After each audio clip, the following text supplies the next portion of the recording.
Bhim army chief और नगीना सांसद 4 जून से सत्ता परिवर्तन यात्रा शुरू करें और इसको लेकर पूरे राज्य में, खासकर उत्तर प्रदेश की बात करें तो लोगों में काफी उत्साह नजर आ रहा है और चंद्रशेखर आजाद विजय थल्लापति की तरह ग्राउंड में जनता के बीच में लगातार दिखाई दे रहे हैं। सोचिए, तमाम तस्वीरें जो आप देख रहे हैं ईद के मौके पर, ये तो सबसे ज्यादा वायरल तस्वीरें चंद्रशेखर आजाद की मानी जा रही है। उसके बाद एक और वीडियो ने पूरे देश में जो है हाहाकार मचा दिया कि बहुजनों की सिर्फ बात सोशल मीडिया पर नहीं होगी, अब धरातल पर नेताओं को उतरकर हकीकत में दिखाना पड़ेगा कि वाकई में उनको जनता की चिंता है कि नहीं। नगीना सांसद भीम आर्मी चीफ चंद्रशेखर आजाद बिजनौर के जिला अस्पताल का निरीक्षण कर रहे हैं और इस दौरान वहां के भर्ती उपचाराधीन मरीजों का भी हाल जाना और वहां की व्यवस्था को किस तरीके से जांच पड़ताल की। सोचिए, स्कूल अस्पतालों की व्यवस्था अगर नेता खुद जाकर चेक करे तो वहां की हकीकत पता चलेगी कि जनता को वाकई में सेवाएं उपलब्ध कराई जा रही हैं। नहीं, एकमात्र चंद्रशेखर आजाद ही हैं जो जमीन पर कार्य करते हैं और कोई भी दूसरा सांसद पूरे देश में नहीं दिखाई देता। तो तमाम लोग चंद्रशेखर आजाद के काम से काफी ज्यादा प्रभावित हैं। खासकर उत्तर प्रदेश के 3 जिलों में बड़ी सत्ता परिवर्तन यात्रा होने वाली है, जो कि बिजनौर, मेरठ और शामली तक होगी और इसके बाद पूरे उत्तर प्रदेश में लगातार इस यात्रा को बढ़ाया जाएगा। उत्तर प्रदेश के नौजवान मरने के लिए पैदा हुआ है क्या, या लाठी खाने या रात में आंदोलन करने के लिए? लखनऊ में प्रेस कॉन्फ्रेंस के दौरान पहुंचे चंद्रशेखर आजाद ने ये बड़ा बयान दिया मीडिया को और उन्होंने कहा कि युवाओं को नौकरी चाहिए, युवा बेरोजगारी से परेशान है, युवा लाठियां खाने के लिए, आंदोलन करने के लिए नहीं बना है। उन्होंने सरकार के खिलाफ 4 जून से बिजनौर से सत्ता परिवर्तन यात्रा का ऐलान किया है। उत्तर प्रदेश के साथ पूरे देश में पेपर लीक जैसा मुद्दा भी बड़ा मुद्दा बन गया है, जिसको लेकर इस यात्रा में इस मुद्दे को भी उठाने की कोशिश की जाएगी। तो ये असर उत्तर प्रदेश में दिखाई दे रहा है चंद्रशेखर आजाद का, किस तरीके से अब लगातार गांव-गांव, गली-गली पहुंच रहा है आजाद समाज पार्टी का कारवा। मान्यवर काशीराम के विचारों पर सांसद चंद्रशेखर आजाद के नेतृत्व में उत्तर प्रदेश बदलाव की ओर है। बहुजन समाज के अधिकार, सम्मान और हिस्सेदारी की लड़ाई अब जन जन की आवाज बन चुकी है। ये तस्वीरें देखिए किस तरीके से गांव की तस्वीरें हैं। लोगों में यात्रा को लेकर काफी ज्यादा उत्साह, जागरूकता जो है और खासकर एकजुटता नजर आ रही है। जिला अस्पताल पहुंचे सांसद चंद्रशेखर, परखी व्यवस्था है, अपने हाथ में दर्द की शिकायत का एक्सरे कराया, स्टाफ की कमी पर बिफरे सांसद। तो सोचिए किस तरीके से अस्पतालों की जो व्यवस्था है वो पूरे तरीके से चरमराई हुई है। ये सिर्फ नगीना की नहीं बल्कि उत्तर प्रदेश की हकीकत है और जब पूरे उत्तर प्रदेश के विकास की बात की जाएगी तो पूरे देश में जो बीजेपी ढिंडोरा पीटती है कि हमने यहाँ विकास कर दिया, ये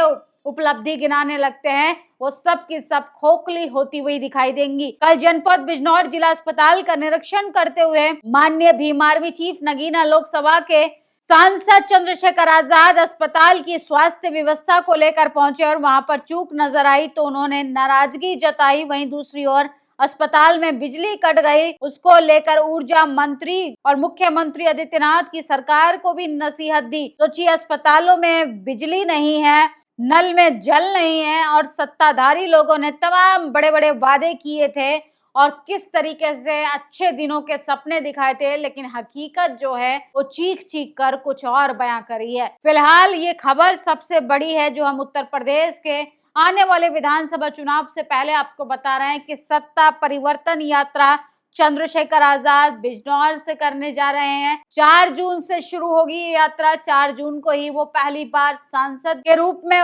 चुनाव जीते थे और उसके बाद जो है वो लगातार जनता के बीच में नजर आ रहे हैं। 4 जून को पूरे देश में व्यवस्था परिवर्तन दिवस के रूप में मनाया जाएगा। तो सोचिए किस तरीके से आइडियोलॉजिकल भी वो आगे बढ़ रहे हैं, लोगों को काम उनके काफी ज्यादा प्रभावित कर रहे हैं। बहुजन समाज की आवाज, बदलाव का संकल्प। 4 जून सत्ता परिवर्तन यात्रा में शामिल होकर सामाजिक न्याय, सम्मान, भागीदारी की मुहिम में तमाम लोगों से जुड़ने की भी अपील की। उन्होंने देश की राजधानी दिल्ली में भी प्रेस कॉन्फ्रेंस की थी, उसके बाद आज वो लखनऊ में प्रेस कॉन्फ्रेंस कर रहे हैं। उन्होंने लोगों से कहा है कि आप इस यात्रा में शामिल होइए, आपका साथ ही सत्ता परिवर्तन करेगा, व्यवस्था परिवर्तन करेगा। जो आप पर थोपी जा रही है जुमलों की राजनीति और आपको खोखला विकास का सपना दिखाया जा रहा है, असल में अब वो जनता जान चुकी है। सहारनपुर के एक छोटी सी गली से शुरू हुआ एक संगठन आज देश भर के बहुजन समाज का सुरक्षा कवच बनकर उनकी रक्षा कर रहा है। हर वे व्यक्ति अपने किन्हीं निजी कारणों से भीम आर्मी का विरोध करते हैं, लेकिन मेरी नजर में लोग जो हैं वो भीम आर्मी को काफी ज्यादा पसंद कर रहे हैं। तो सोचिए किस तरीके से पूरे देश में भीम आर्मी जैसा संगठन जो है वो छाया हुआ है। और ये तस्वीर देखिए, तस्वीर चंद्रशेखर आजाद की सबसे ज्यादा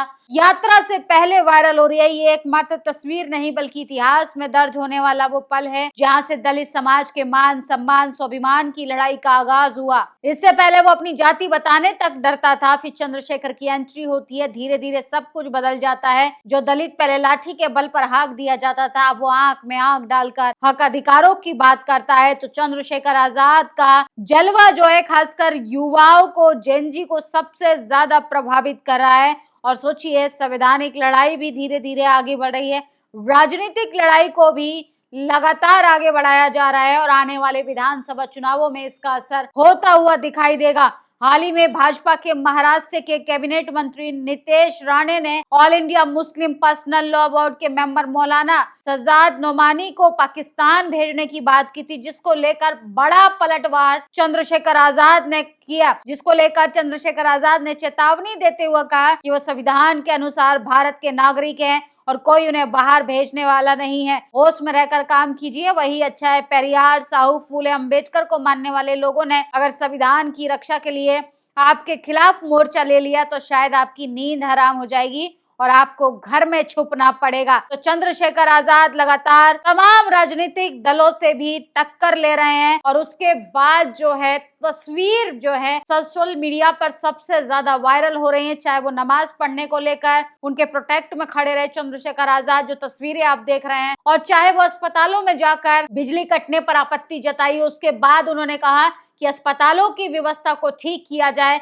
शिक्षा व्यवस्था को ठीक किया जाए और वो सत्ता परिवर्तन यात्रा भी इसलिए करेंगे कि उनकी राजनीतिक मैनिफेस्टो जो है वो जन जन तक पहुंचे। उन्होंने कहा कि उत्तर प्रदेश में अगर हमारी सरकार बनती है तो हम नशे पर रोक लगाएंगे, अस्पतालों की जो बिगड़ी हालत है उसको सुधारने का काम करेंगे, बच्चों को स्कॉलरशिप भी देंगे, फ्री शिक्षा देने की बात कही उन्होंने। और उसके बाद कहा कि राजनीतिक लड़ाई को भी आगे बढ़ाने का अब समय आ चुका है, हमें सिर्फ लिमिटेड सीटों पर सिमट कर नहीं रहना है। तो उन्होंने बड़ा आगाज कर दिया है, राजनीतिक बिगुल फूंक दिया है और सामाजिक परिवर्तन के साथ साथ अब वो सत्ता परिवर्तन यात्रा कर रहे हैं। उत्तर प्रदेश की जनता उनको उत्तर प्रदेश का थल्लापति भी बता रही है। जिस तरीके से बेबाकी के साथ वो जन जन के मुद्दों पर सरकार से सवाल पूछने का काम करे, चाहे राज्य सरकार हो चाहे केंद्र सरकार, बुलडोजर से विकास नहीं, असल में मुद्दों पर काम करने से विकास होगा। फिलहाल चंद्रशेखर के काम से आप कैसे प्रभावित हैं, आप मुझे कमेंट बॉक्स में जरूर बताइएगा। शुक्रिया। नेशनल दस्तक की आपसे गुजारिश है कि अगर इसको बचाना चाहते हैं तो नेशनल दस्तक को सब्सक्राइब करने के लिए रेड कलर के सब्सक्राइब बटन को दबाएं, फिर बेल आइकन की घंटी दबाएं। नेशनल दस्तक को बचाने के लिए बहुत जरूरी है कि हर खबर को शेयर करें, लाइक करें, कमेंट जरूर करें।